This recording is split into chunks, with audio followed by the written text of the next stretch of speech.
इस वीडियो में आपका बहुत बहुत स्वागत है। अगर आपने पिछली 2 वीडियो नहीं देखी तो आप पहले उन वीडियो को देखें ताकि आपको प्रश्नावली 1 से लेकर प्रश्नावली 10 तक के सारे इंपॉर्टेंट क्वेश्चन आपको मिल सके।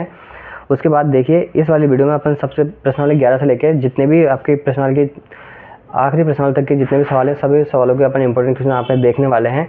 तो बिल्कुल भी वीडियो को बिना स्किप किए देखें, क्योंकि अगर हो सकता है मैं आपको इस वीडियो में कोई ऐसी चीज़ बता दूँ जो आपको जानना जरूरी हो और सीधे पेपर में आ जाए। तो आप बिल्कुल भी वीडियो को स्किप मत करना और पूरा अच्छे से देखना। और अगर आप इस वीडियो तक पहुंच चुके हैं तो आप चैनल को लाइक और सब्सक्राइब बिल्कुल करके ही जाएंगे, ठीक है, ताकि हमें ऐसी वीडियो बनाने के लिए और मोटिवेशन मिल सकेगा, ठीक है। 10 सेंटीमीटर त्रिज्या वाले वृत्त की एक जीवा वृत्त के केंद्र पर संपूर्ण अंतरित करती है तो जीवा की लंबाई क्या होगी क्या, ठीक है। आपको यहाँ पे जीवा की लंबाई बतानी है।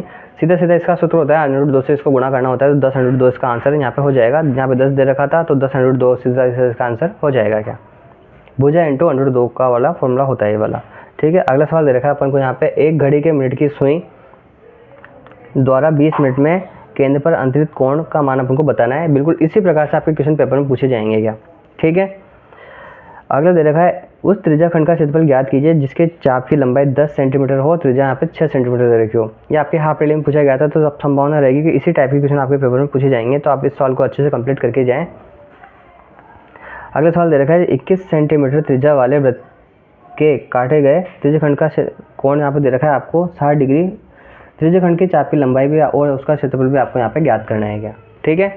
अगला सवाल दे रखा है 5th वाला, यदि एक वृत्त के दीर्घ त्रिज्यखंड का कोण 245 डिग्री है तो लघु त्रिज्यखंड का क्षेत्रफल आपको बताना है। 360 में से 250 को माइनस कर देना है तो आपको इसका आंसर आ जाएगा क्या।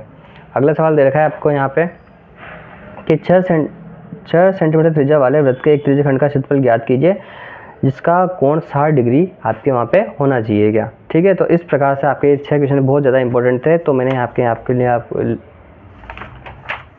अगला सवाल देखिए 7वां सवाल, 10 सेंटीमीटर त्रिज्या वाले एक वृत्त की कोई जीवा केंद्र पर एक समकोण अंतरित करती है, निम्नलिखित आपको चीज़ ज्ञात करनी है इसमें। तो संगत लघु वृत्तखंड का क्षेत्रफल ज्ञात करना है और संगत दीर्घ त्रिज्यखंड का क्षेत्रफल भी आपको यहाँ पे ज्ञात करना है क्या।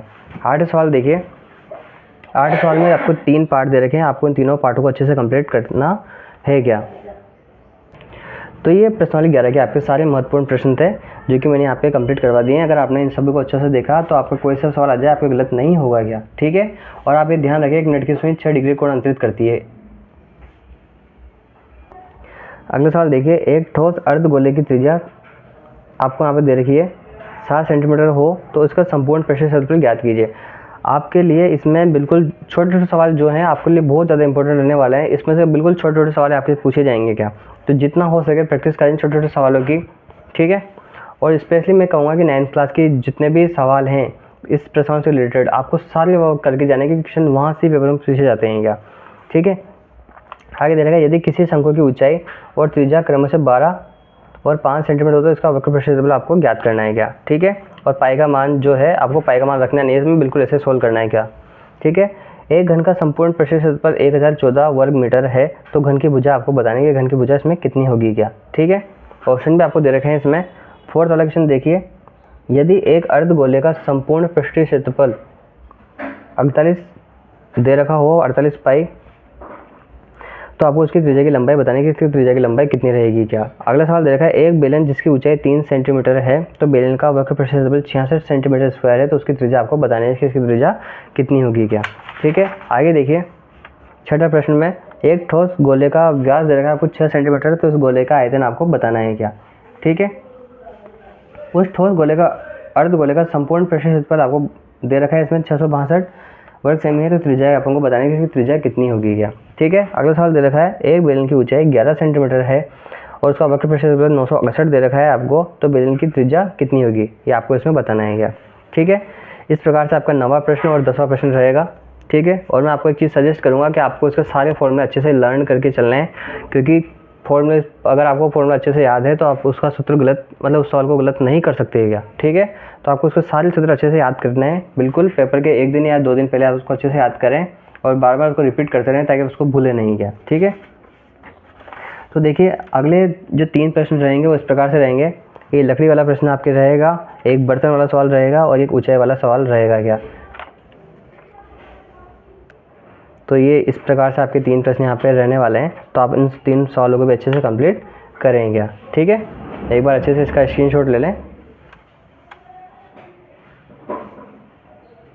और इसका एक आखिरी सवाल जो था ये रहेगा क्या, इसी के साथ इसके भी सारे इंपॉर्टेंट क्वेश्चन यहाँ पे कंप्लीट होते हैं। वैसे मैं आपको सजेस्ट करूँगा कि आप बिल्कुल छोटे छोटे सवाल इसके पेपर इस प्रश्न से संबंधित करके जाएँ, क्योंकि क्वेश्चन यहाँ से आने वाले हैं। क्या मैंने बहुत सारे क्वेश्चन इसमें भी रख रखे हैं, वो अगर आपने ये भी कर लिए तो आपकी ये मान के चलिए कि क्वेश्चन आउट नहीं जाएगा। क्या अब बात करते हैं प्रश्नावली नंबर 13 की। इसके सवाल भी आप ये मान के चलिए कि बिल्कुल सारे के सारे ऐसे कैसे छपने वाले हैं आपके पेपर में। अगर आपने इस वीडियो को पूरा अच्छे से देखा है तो आप ये मान के चलिए कि आपके बिल्कुल पूरे नंबर पेपर में आ जाएंगे। क्या ठीक है, तो देखिए इसमें दे रखा है निम्न का आपको बहुलक ज्ञात करना है। अब देखिए सबसे ज़्यादा जो संख्या होती है वो उसका बहुलक होता है। तो यहाँ पे सबसे बड़ी संख्या कौन सी है, यहाँ पे सबसे बड़ी संख्या दे रखी है 8, तो उसका जो बहुलक हो जाएगा क्या हो जाएगा 7 हो जाएगा। तो उसका ऑप्शन नंबर सी को आप पिक कर सकते हैं। क्या उसके बाद 100% जो क्वेश्चन पेपर में आएगा वही क्वेश्चन मैंने लिख रखे हैं। देखिए पहला क्वेश्चन, दूसरा क्वेश्चन और उसका तीसरा क्वेश्चन बहुत ज़्यादा इंपॉर्टेंट क्वेश्चन है, बिल्कुल सीधे छपेंगे आपके। जब आप पेपर करोगे तो आप बिल्कुल इस चीज़ को ध्यान रखोगे, ये क्वेश्चन आपको बताए गए थे पहले। क्या तो आपको बिल्कुल वो आसानी से आ जाएंगे। क्या ठीक है। सेकेंड वाला सवाल 100% आप मान के चलिए, संख्या चेंज हो सकती है, सवाल यही रहेगा 100% आप मान के चलिए। क्या ठीक है, पहला सवाल भी आपके 100% आएगा और तीसरा सवाल भी की भी संभावना है कि ये सवाल भी आपके पेपर में पूछा जाएगा। क्या पहला दूसरा तीसरा सवाल आपके बिल्कुल पेपर में पूछा जाएगा। ठीक है, तो आप सवाल को भी अच्छे से करके जाएंगे। फोर्थ वाला सवाल देखिए, यहाँ पे आपको अगर इस प्रकार के सवाल भी पूछे जा सकते हैं, x+3 और x+4 और x+9 और प्लस x+12 को बताना है कि इसका समांतर माध्य किस प्रकार से रहेगा। क्या और पिछले साल इस वाला क्वेश्चन आया था, तो मैंने इस प्रकार से आपके लिए इस बार एक क्वेश्चन रखा है यहाँ पे कि माध्य x और y और बहुलक को अपन z बोलते हैं, तो इनके बीच जो संबंध होता है वो किस प्रकार से आपको रहता है, आपको बताना है। ठीक है, इसके संबंध आपको निकालना है वहाँ पे कि इसका संबंध क्या होता है। क्या ठीक है, अगर आपको सीधा संबंध इसका याद है तो आप बिल्कुल ऑप्शन में छांट के एक बार में बता सकते हो कि इसका ऑप्शन कौन सा रहने वाला है। अगर आपको आ जाता है तो आप कमेंट करके भी बता सकते हैं हमें। अगला देखा है 10 समप्राकृतिक संख्याओं का माध्य आपको बताना है कि इनका माध्य किस प्रकार से रहेगा। क्या ठीक है, बहुत ज़्यादा इंपॉर्टेंट क्वेश्चन है, पिछले साल ऐसा क्वेश्चन पूछा गया था। अगला सवाल दे रखा है एक बंटन का माध्य और माध्य क्रमशः दे रखा है 14, 15, तो बहुलक का मान आपको बताना है कि बहुलक का मान इसमें कितना होगा। क्या ठीक है, अगला सवाल दे रखा है बंटन दे रखी है आपको और यहाँ पे दे रखा है का 4 का बहुलक होगा, तो इन सवाल में जो भी संख्या सबसे ज़्यादा बार है उसका बहुलक वही संख्या हो जाएगी। क्या अगला सवाल दे रखा है प्रथम 10 समप्राकृत संख्याओं का माध्य आपको बताना है कि कितना होगा। और अगला सवाल दे रखा है प्रत्यक्ष विधि से आपको ये सवाल सोल्व करना है। ये सवाल 100% पेपर में आएगा। क्या ठीक है, इस पेज से अगर क्वेश्चन बाहर निकल जाए तो आप बता देना। वैसे इस पेज से क्वेश्चन आपके बाहर निकलने की संभावना नहीं रहेगी। 100% इसमें 2 या 3 क्वेश्चन इस पेज से पेपर में आपके पूछे जाएंगे। क्या आगे देखिए, यदि आंकड़ों का बहुलक और समांतर माध्य क्रम से आपको दे रखा है 70 और 100, तो इसका आपको बताना है कि इसका जो माध्यिका होगी वो क्या होगी। क्या आपको माध्यिका निकालनी है। इस टाइप से क्वेश्चन आपके पेपर में पूछा जा सकता है। क्या अगले सवाल का आपको माध्य ज्ञात करना है। बिल्कुल आपको माध्य अच्छे से आता है तो आप इसको कंप्लीट कर सकते हैं। अगर आपको नहीं आता तो आप हमारी वीडियो में जाके देख सकते हैं, मैंने आपको बिल्कुल प्रश्न सारे सवाल करवा रखे हैं। अगला सवाल दे रखा है उसको आपको कल्पित विधि से सॉल्व करना है। ठीक है, अगला सवाल दे रखा है, ये आपकी बुक का सवाल है, इसमें आपको सीधा सीधा काय का मान निकालना है, एफ का मान निकालना है, जो कि एफ का मान 20 आता है इसमें। ठीक है, तो आप इस सवाल को भी अच्छे से कंप्लीट करके जाएँ। 14 वाला क्वेश्चन था ये आपके। अगला क्वेश्चन देखते हैं अपन। अगले क्वेश्चन में दे रखा है आपको इस प्रकार सवाल, इसमें आपको एक तो बहुलक ज्ञात करना है और एक माध्य ज्ञात करना है। माध्य बहुलक का सवाल आपके पेपर में पूछा जाएगा, 100% बात मान के चलिए। पीछे आपको बहुलक और माध्य देखने को मिलेगा, जो क्वेश्चन नंबर लास्ट रहेगा 20वां, उसमें आपको ये वाला क्वेश्चन देखने को वहाँ पे मिलेगा ही मिलेगा। क्या ठीक है, 16 वाला सवाल में आपको तीनों चीज़ें याद करनी है, माध्य भी याद करना है, माध्य भी याद करना है, बहुलक भी याद करना है। ठीक है, तो इस प्रकार से ये क्वेश्चन आपके रहेगा। क्या बहुत सारे सवालों में से केवल मैं आपके लिए एक लिमिटेड सवाल इसमें लेके आया हूँ जो सीधे पेपर में पूछे जाएंगे। इसमें कम से कम 7 से 6 सवाल तो आपके कम से कम पूछे ही जाएंगे। क्या 5 से 6 सवाल, और एक आखिरी सवाल दे रखा है 100 वाला सवाल, तो ये भी आपको अच्छे से कंप्लीट करके यहाँ पे जाना है। क्या ठीक है, तो ये 17 वाला सवाल इस प्रकार से आपके रहने वाला है। आपका बुक का ही सवाल है ये वाला क्वेश्चन भी। तो देखिए आखिरी प्रश्न वाली आपकी बचती है।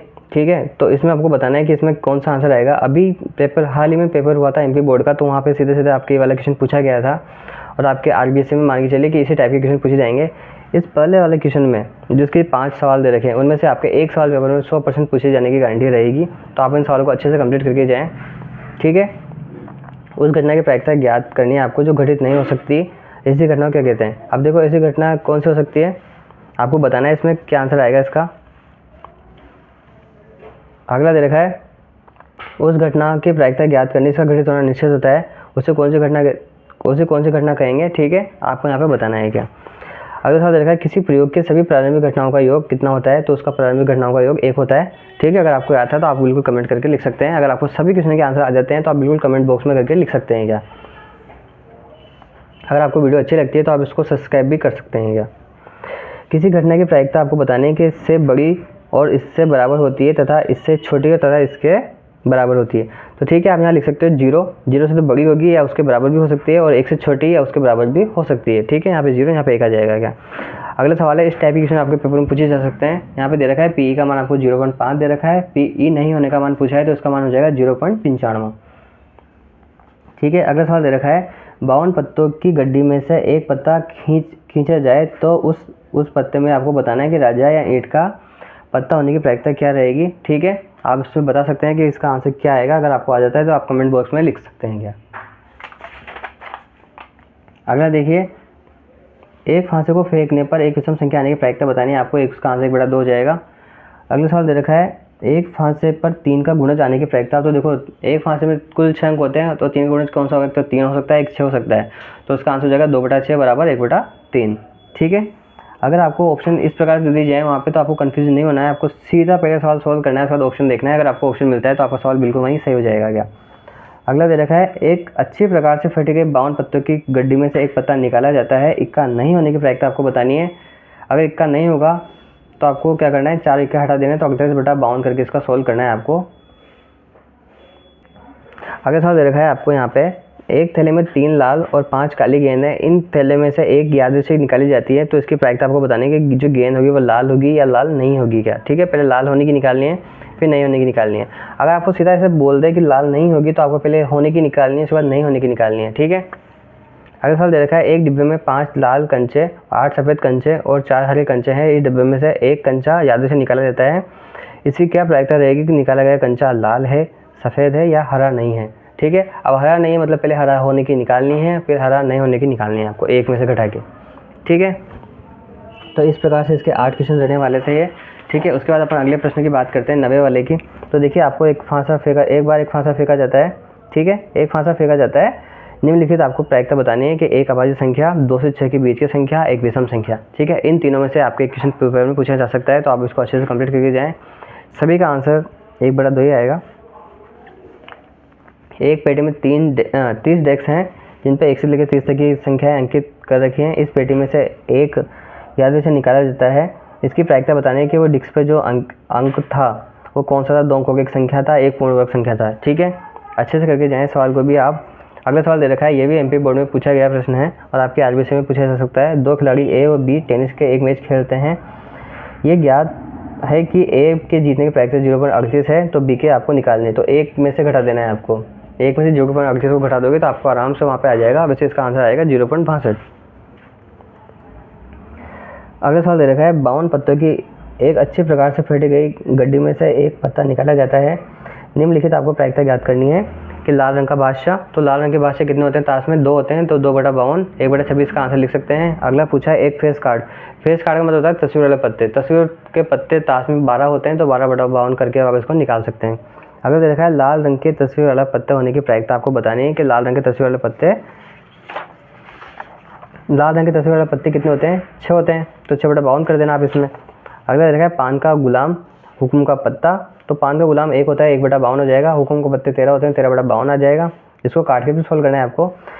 एक ईंट की बेगम, तो ईंट की बेगम भी 1/52 हो जाएगा क्या, ठीक है। अगला आखिरी सवाल दे रखा है इसका, एक पेटी में 90 डेस्क हैं जिन पर 1 से लेकर 90 तक की संख्या अंकित हैं, ठीक है, वही सवाल है। इसमें दे रखा है 2 अंकों की संख्या, एक पूर्ण वर्ग संख्या और 5 से 1 विभाज्य संख्या।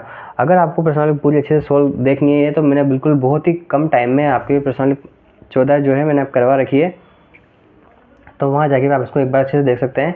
बाकी मैंने प्रश्नावली 1 से लेकर प्रश्नावली 15 तक के सारे इंपॉर्टेंट क्वेश्चन बना दिए हैं, इसके जितने भी पेपर बनते थे मैंने पेपर भी आपके लिए रेडी कर रखे हैं कि किस प्रकार से पेपर में क्वेश्चन इस प्रकार से ही आएंगे, तो मैंने आपके लिए वो भी रेडी कर रखे हैं। आप सबको अच्छे से देख के जाएँ। अगर आपने सब कुछ अच्छे से कंप्लीट करके देख लिया है, अगर कुछ भी नहीं छोड़ा, तो आप ये मान के चलिए कि आपका जो पेपर होगा वो आपको ऐसा लगेगा कि आप सारे क्वेश्चन आपने इसमें पहले कर रखे हैं क्या।